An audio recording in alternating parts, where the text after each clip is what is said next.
सबसे पहले मैं एक ऐसी शख्सियत, संघर्ष का इतिहास जिन्होंने पैदा होने से आज तक लंबा, जिनकी रगों के अंदर दौड़ता है, स्वतंत्रता संग्राम जिन्हें विरासत में मिला, सामाजिक न्याय की लड़ाई जिनके जीवन का ध्येय है,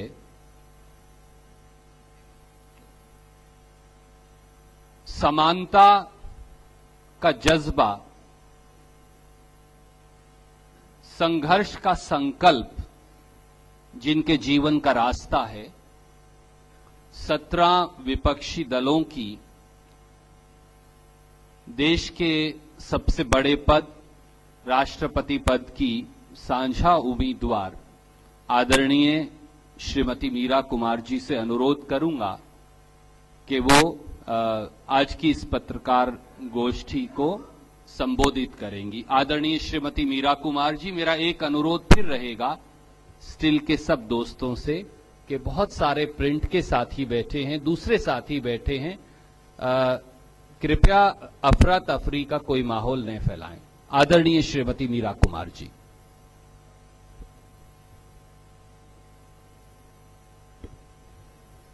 धन्यवाद सुरजेवाला जी, आपने मेरे विषय में जो सुंदर शब्द कहे उनके लिए भी धन्यवाद। नमस्कार आप सबको। आप हमारे निमंत्रण पर आए हैं, इसके लिए धन्यवाद देती हूँ। पिछले कुछ दिनों से जो राजनीतिक घटनाक्रम चल रहा है उससे आप भली भांति परिचित हैं। 17 मुख्य विपक्षी दलों ने श्रीमती सोनिया गांधी के नेतृत्व में सर्वसम्मति से यह निर्णय लिया कि राष्ट्रपति के इस चुनाव में मुझे वो अपना प्रत्याशी बनाएंगे। मैं उनके प्रति कृतज्ञ हूँ कि उन्होंने मुझ में यह विश्वास व्यक्त किया है। विपक्षी दलों की एकता समान विचारधारा पर आधारित है, उससे प्रेरित है। लोकतांत्रिक मूल्यों, सामाजिक न्याय, समावेशी समाज का निर्माण, प्रेस की आजादी, पारदर्शिता, गरीबी का अंत, जाति व्यवस्था का विनाश, ये मूल्य इस विचारधारा के अभिन्न अंग हैं और ये मूल्य मेरे हृदय के बहुत करीब हैं। मेरी उनमें गहरी आस्था है। इसलिए इस चुनाव में मैं इस विचारधारा को ही लेकर चलूंगी, इस विचारधारा पर ही ये लड़ाई लड़ूंगी। 2 दिन पहले मैंने निर्वाचक मंडल के सभी सम्मानित सदस्यों को पत्र लिखा है, उनसे अनुरोध किया है कि वो मुझे अब अपना समर्थन दें।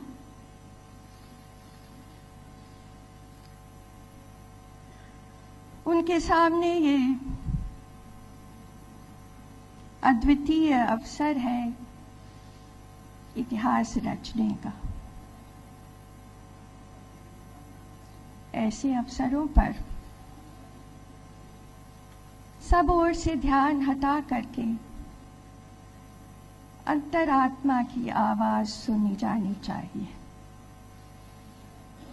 मैंने यही विनम्र अनुरोध उन सब से किया है। बहुत धन्यवाद।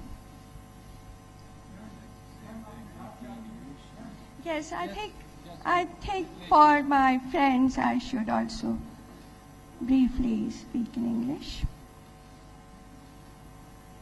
First of all, I want to thank my friends for accepting our invitation to attend this press conference. They are well aware of the developments of past few days. 17 major political parties of opposition under the chairmanship of Srimati Sonia Gandhi have unanimously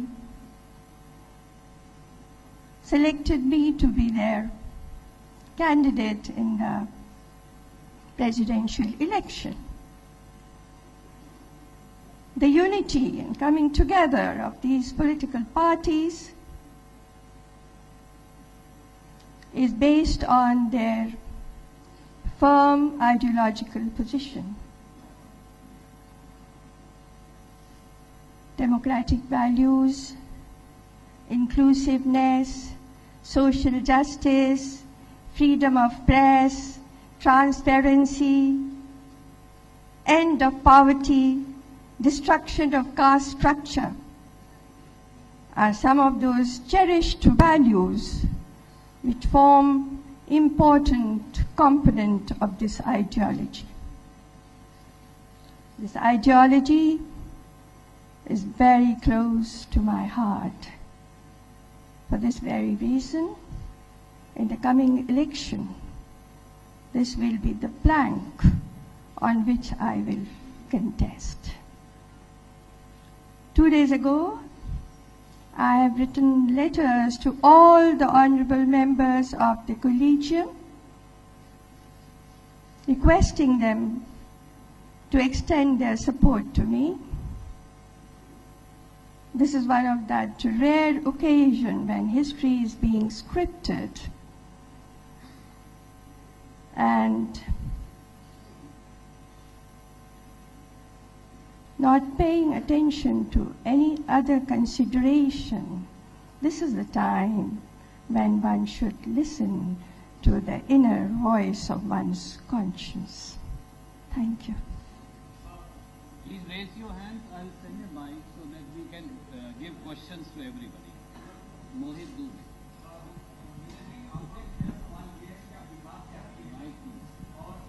खड़े हो जाएं, खड़े। अगर थोड़ा सा आप ताकि बाकी हेलो, मोहित दुबे न्यूज नेशन से हूँ। मैम, मेरा सवाल ये है कि आप बिहार से आती हैं और जो एनडीए के कैंडिडेट हैं वो बिहार के गवर्नर रह चुके हैं। आप भी दलित हैं, वो भी दलित हैं और समानता आप लोगों में है। वो उत्तर प्रदेश से उन्होंने अपना कैंपेन शुरू किया, गृह राज्य है उनका।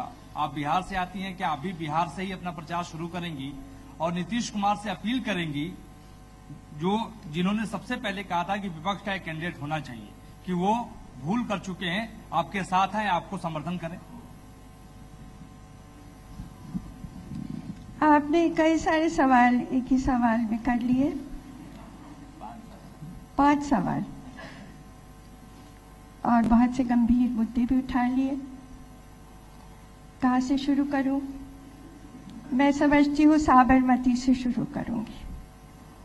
मैं अपने चुनाव प्रचार के लिए सबसे पहले साबरमती आश्रम जाऊंगी।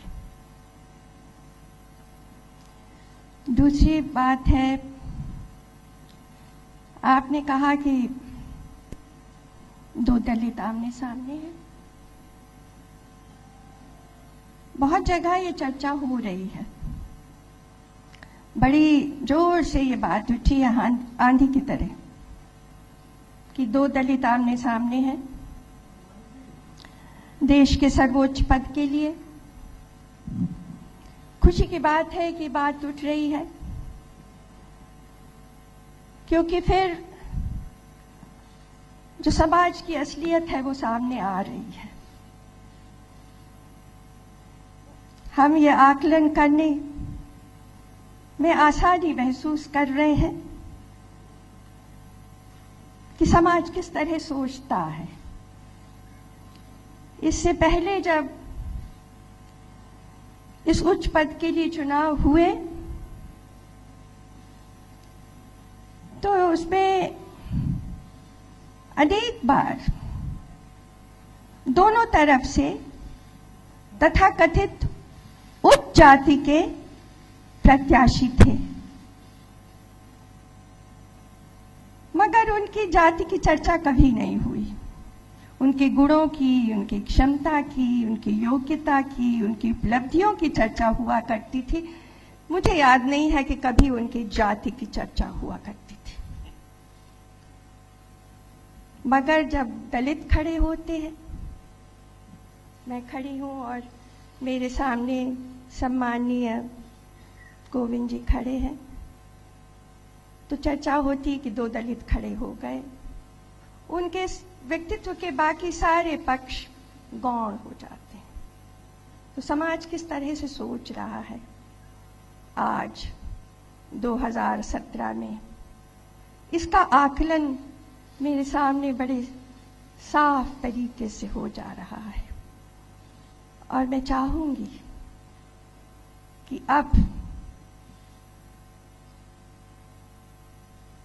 जाति को गठरी में बांध के और जमीन के अंदर बहुत गहरे गाड़ देना चाहिए और हमारे समाज को आगे बढ़ना चाहिए। नीतीश कुमार की आपने बात की, तो इस तरह की बातें राजनीति में हुआ करती हैं, ये कोई नई बात नहीं है और मुझे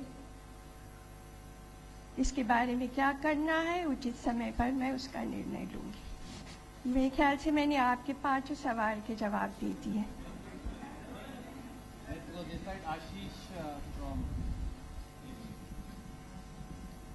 मैम गुड आफ्टरनून, आशीष हूँ गुड एबीपी न्यूज़ से। आफ्टरनून। 2 सवाल है मैम मेरे, जो मोहित ने पूछा उसको थोड़ा सा आगे बढ़ाना चाहता हूँ। क्या आपको लगता है, मायावती जी का हमने पोजीशन देखा था, थोड़ा सा मिक्स सा था, लेकिन उन्होंने बाद में अपनी पोजीशन बदली और बीएसपी ने आपको सपोर्ट करने का ऐलान किया। आपको लगता है कि नीतीश कुमार जी अगर अपने फैसले पर पुनर्विचार करें तो बेहतर होगा? जो मकसद आप आगे लेके चल रही हैं, जीत सुनिश्चित हो सकती है अगर नीतीश कुमार जी अपने फैसले पर पुनर्विचार करें। दूसरा मैम छोटा सा सवाल है, हमने देखा विदेश मंत्री सुषमा स्वराज का एक ट्वीट आया आपको लेकर के, हम सब ने प्रेस गैलरी में देखा आप कैसे हाउस को कंडक्ट करती थी। उन्होंने ट्वीट में आप पे आरोप लगाया है कि ये देखो कैसे लोकसभा अध्यक्ष लीडर ऑफ ऑपोजिशन को रोका करती थी। इन दोनों पे अगर आप प्रतिक्रिया दें प्लीज।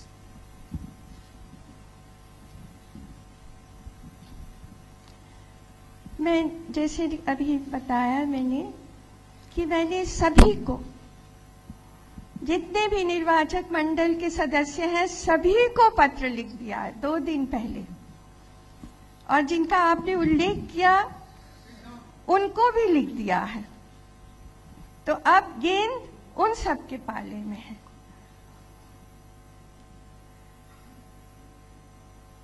मैं जिस लोकसभा की स्पीकर थी उसके अंतिम सत्र के अंतिम दिन सभी दलों के नेताओं ने अपने अपने समापन भाषण दिए थे, जो कि रिकॉर्ड पर हैं, और सभी ने बिना किसी अपवाद के, सभी ने, चाहे वो प्रतिपक्ष के हो चाहे विपक्ष के हो, सभी ने मेरी कार्यशैली की सराहना की थी। मैं आज भी उनकी कृतज्ञ हूं। किसी ने भी यह आरोप नहीं लगाया था कि मेरा कार्य करने का ढंग पक्षपातपूर्ण था।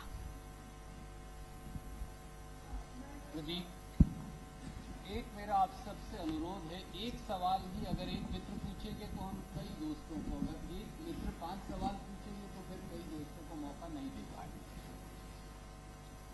नमस्कार मैम, मेरा नाम प्रदीप कुमार है, टोटल न्यूज से हूँ मैं। मेरा सवाल आपसे है कि जिस तरीके से आपने जवाब भी दिया, थोड़ा उसे आगे बढ़ाते हुए, दलित वर्सेस दलित एक बड़ी चर्चा देश में आपकी उम्मीदवारी के बाद शुरू हुई है। और अगर बात करें तो अलग अलग हिस्सों में देश के, खासतौर से उत्तर प्रदेश में दलित हिंसा को लेकर कई ऐसे वाक्य रहे हैं जिसके जरिए बड़े सवाल उठाए गए हैं। ऐसे में आपकी उम्मीदवारी और दलित हिंसा को लेकर अगर जोड़कर देखा जाए तो क्या कहेंगे आप? ये हमारे लिए बहुत शर्मनाक है।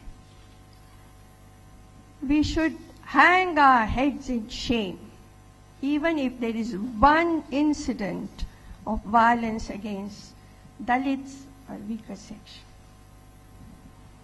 कि आज भी हमारे देश में दलितों पर, कमजोरों पर, दबे हुए लोगों पर, हाशिए पे रहने वाले लोगों पर अत्याचार होता है।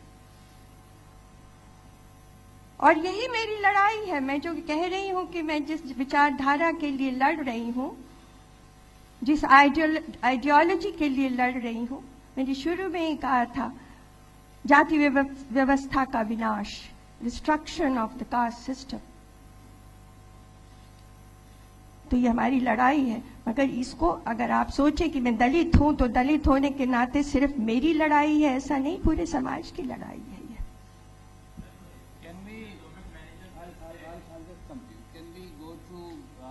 From Malayam Maloma Thomas Dominic.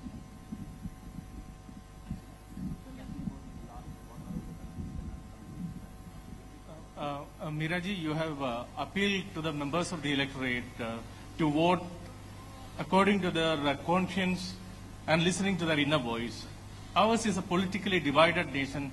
How far relevant is that appeal? How do you think that appeal is relevant in a politically divided nation? It's all the more relevant.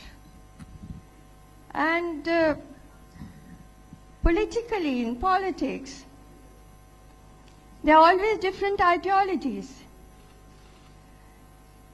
Some ideology is benefiting the weakest and the most suppressed. Some are not caring for them. I am with the first one.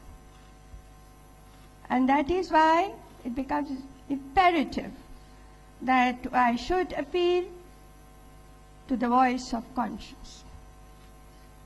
Aditi from Tribune on the right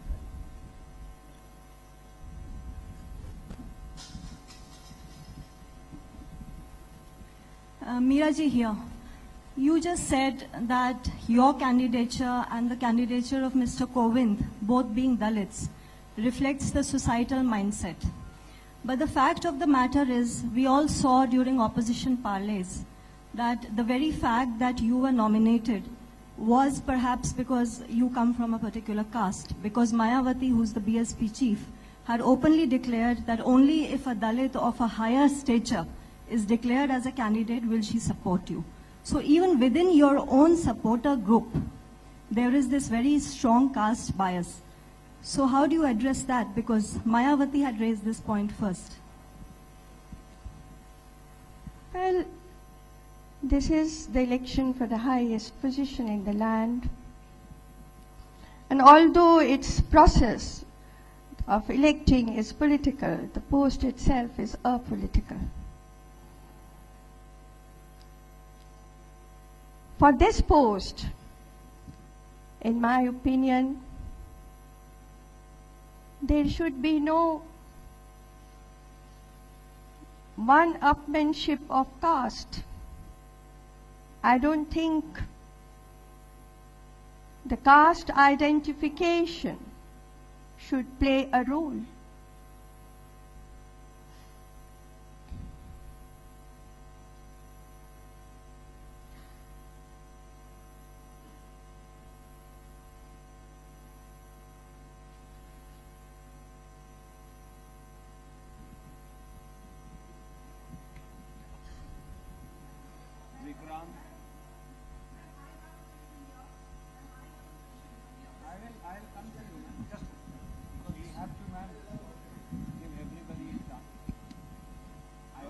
Meera Kumar ji, जिस तरीके से जब से आपके राष्ट्रपति पद की उम्मीदवारी की घोषणा हुई है, उसी दिन से तमाम तरीके के वित्तीय अनियमितताओं के आपके ऊपर आरोप लग रहे हैं। तमाम कागज आरटीआई के जरिए सामने आ रहे हैं, तमाम आरोप लगाए जा रहे हैं कि आपने घर का पुराना किराया बकाया है, तमाम और चीजें हैं, आपके पिताजी को लेकर के आपने बंगले पर कब्जा किया। तो इन आरोपों पर अब आप क्या कहेंगे, क्योंकि आप राष्ट्रपति की उम्मीदवार बन गई हैं और आरोप लगातार सामने आ रहे हैं? ये आरोप बिल्कुल बेबुनियाद है और हमारी छवि को धूमिल करने के उद्देश्य से लगाए जा रहे हैं। आपने बंगले का सवाल उठाया, वो सरकार ने एक सरकारी प्रतिष्ठान को दिया है, सरकार ने सरकारी दफ्तर के लिए दिया है।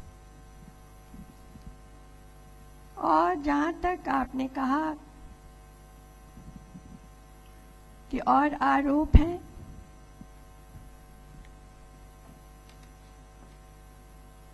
कुछ बकाया की, तो वो सब निपटाए जा चुके हैं। सारे नियमों को और कानूनों को ध्यान में रखते हुए पूरी पारदर्शिता के साथ पूरे समय उसे पब्लिक डोमेन में जनता को सूचित करते हुए उन्हें निपटाया गया है।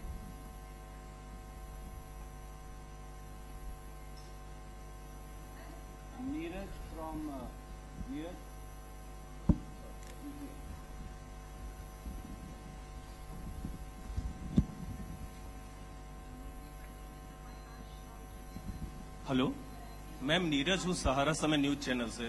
राष्ट्रपति चुनाव में व्हीप का इस्तेमाल नहीं होता, लेकिन पार्टी लाइन के आधार पर सारे जो निर्वाचक मंडल के सदस्य हैं वो वोट करते हैं। आपने अपने पत्र में भी और आज जो प्रेस कॉन्फ्रेंस किया उसमें अंतिम लाइन बोली, अंतरात्मा की आवाज। क्या आप सभी मतदाताओं से अपील करते हैं कि वो पार्टी लाइन से अलग हटकर क्रॉस वोटिंग करें? अंतरात्मा की आवाज से मतलब क्या? इस समय देश का हित प्रमुख है और देश हित में जो विचारधारा काम कर रही है, जो पारदर्शिता में विश्वास रखती है, प्रेस की आजादी में विश्वास रखती है, अभिव्यक्ति की स्वतंत्रता में विश्वास रखती है, इंक्लूसिव समावेशी समाज बनाने में विश्वास रखती है, उसी में देश का हित है। इसीलिए मैंने अंतरात्मा की आवाज सुनने की बात की।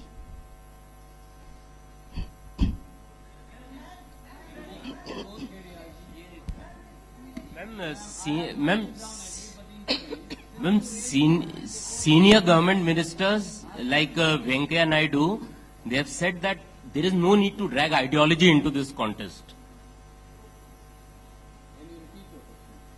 Ma'am. Yes,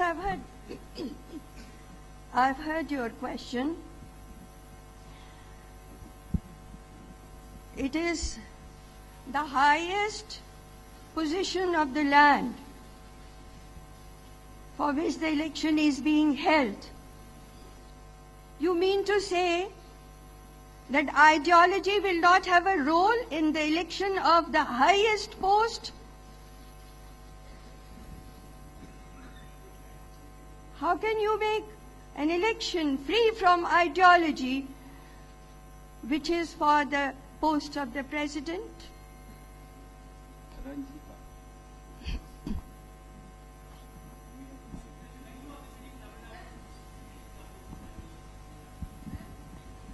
I will be meeting all the MLAs when I go to Chennai, yes.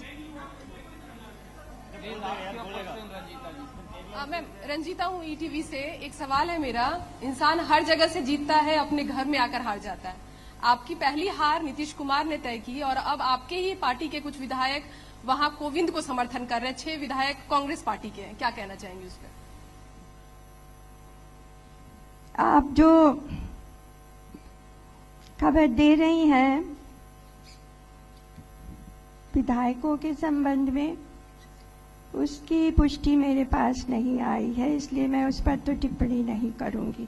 और जहां तक आपने नीतीश जी की बात की है, मैं उसका उत्तर पहले दे चुकी हूं जब उन्होंने 5 सवाल पूछे थे। Raman on that side, right in the end.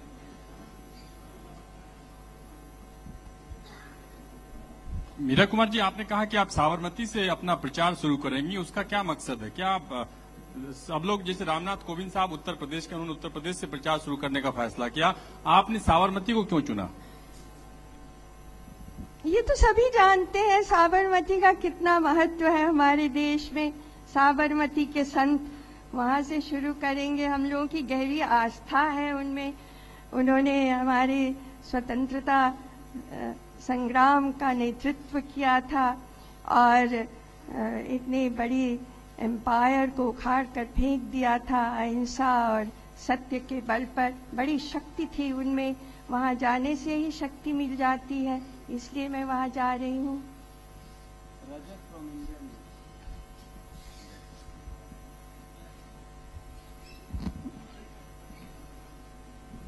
Ma'am रजत हूँ। मैम, ये जो बार बार ये बातें कही जा रही हैं कि दलित समाज से आप आती हैं, रामनाथ कोविंद भी आते हैं, तो क्या आपको लगता है कि आज की जो वर्तमान की राजनीति है उसमें दलित जाति सब प्रतीकात्मक बन गया है, बिना इसके राजनीति आगे नहीं चल पा रही है? क्योंकि बीजेपी ने भी जब प्रेस कॉन्फ्रेंस करी तो राष्ट्रपति चुनाव के लिए जो उम्मीदवार था उसमें जात बताई गई कि हाँ इस जात से आते हैं। मैं इसका जवाब दे चुकी हूँ कि ये सब जो हो रहा है इससे हमें बहुत पीड़ा पहुंच रही है, दुख पहुंच रहा है। अपने लिए नहीं, मुझे अपने लिए नहीं दुख पहुंच रहा है। मैं ये सोच रही हूँ कि समाज में लोग किस तरह से आज सोच रहे हैं, ऐसा क्यों सोच रहे हैं, हम आगे क्यों नहीं बढ़ पा रहे हैं। Ravi from ANI, you've been raising your hand for a while. I've noted, Umashankar ji, I've noted yours also.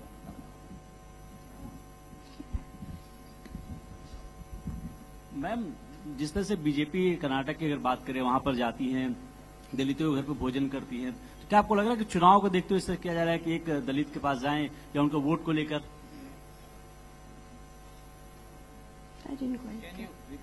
जिस तरह से वीएस येदियुरप्पा कर्नाटक में चुनाव का समय है मैम, वहां गए दलितों के यहाँ भोजन किए, बाहर से खाना लाए और दलितों को लेकर आ जा रहा है कि दलितों को साधने के लिए वहां जा रहे हैं, तो क्या उनको टारगेट करने के लिए उनके साथ?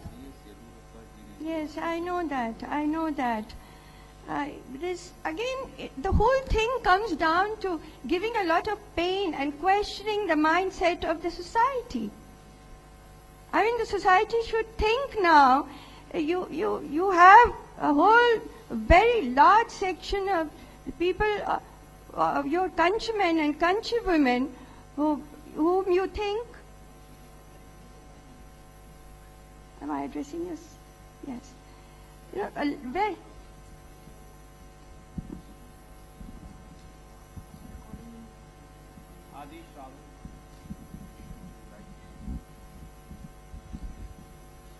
मैम, दलितों और आदिवासियों का जो सब प्लान था उसको खत्म कर दिया गया, समाप्त कर दिया गया, इसके बारे में आप क्या सोचते हैं? हाँ, ये तो बहुत ही महत्वपूर्ण प्रश्न है कि पिछले कुछ दिनों में, पिछले कुछ वर्षों में मैं देख रही हूँ कि जो दलित हैं, आदिवासी हैं, कमजोर वर्ग के हैं, गरीब हैं, उनके लिए जो भी योजनाएं बनी थी, जो भी स्कीम बने थे, जो भी कानून पारित हुए थे, उनको बहुत लापरवाही के साथ ट्रीट किया जा रहा है और उनका कार्यान्वयन नहीं हो रहा है, उन्हें ठप कर दिया गया है। और ये हमारे संविधान की जो आत्मा है, हमारे संविधान की आत्मा यही है कि हम अपने देश का जो सबसे दबा हुआ व्यक्ति है उसको कैसे ऊपर उठाएं, उसको कैसे गरिमापूर्ण जीवन दें, उसकी शक्ति के लिए हम क्या करें। तो इस तरह की हरकतें हमारे संविधान को ठेस पहुंचा रही हैं।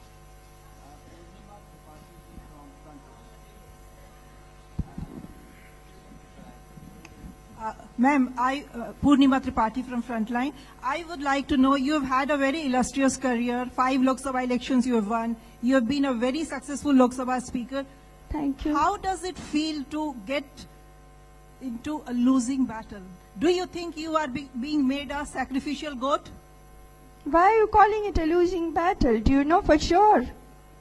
But Then parties have announced why do we their go position. through the election? We might as well declare the results.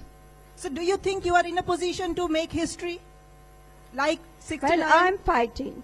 And why does one fight? Thank you.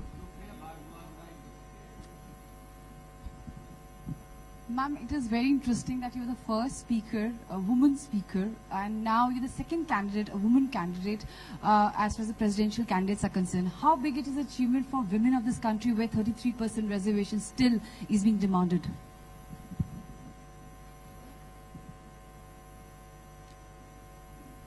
The women of this country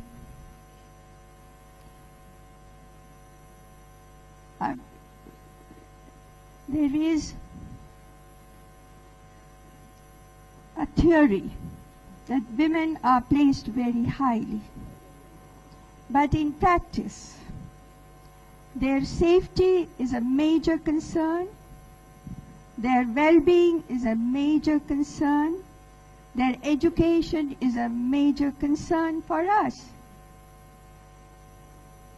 We have to work in all these fields so that in theory where we have placed our women, in practice also we can place them.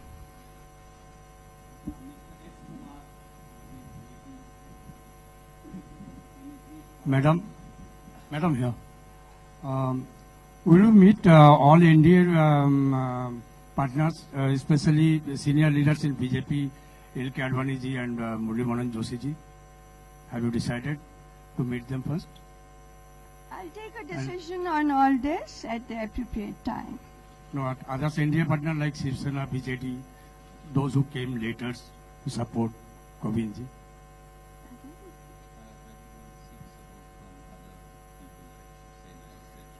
Yes, I have made it very clear right in the beginning that I have written to everyone, every member of the Electoral College. I have written to and I have sought their support. Pranav from... No, I'm sorry, I'll come in for a second round. Pranav from Rajya Sabha ji. Meera ji, जब कोविंद जी की उम्मीदवारी तय हुई NDA की तरफ से तो BJP की ये अपील थी कि जितने भी दल हैं वो सर्वसम्मति से समर्थन करें, क्योंकि एक दलित समुदाय से आते हैं, सामाजिक कार्यकर्ता रहे हैं बहुत पुराने, लेकिन ममता बनर्जी जी ने कहा कि वो आरएसएस की मानसिकता के दलित हैं। तो विपक्ष को क्या आपत्ति थी उनके नाम पर? क्या आप मानते हैं जिस तरह से ममता बनर्जी ने कहा उस तरह की सोच है और विपक्ष को अपना उम्मीदवार उतारने की जरूरत पड़ी? वो भी दलित समुदाय से आते हैं, सर्वसम्मति की अपील भी की थी बीजेपी और एनडीए के घटक दलों ने। हमने शुरू में ही आपको कहा कि ये जो चुनाव है ये विचारधाराओं पर लड़ा जा रहा है, किसी जाति के नाम पर नहीं लड़ा जा रहा और लड़ना भी नहीं चाहिए। क्या आप चाहेंगे कि आपके देश में जो सर्वोच्च पद है वो जाति के नाम पर लड़ा जाए? क्या इसमें आप में से कोई भी ऐसा चाहेंगे? कोई भी हमारा देशवासी ऐसा चाहेगा? हम उस पद की गरिमा को समाप्त कर देंगे जिस दिन हम ऐसा चाहेंगे। हम उस पद को विचारधारा के आधार पर लड़ें, यही श्रेयकर है। Manoj Sharma from outlook.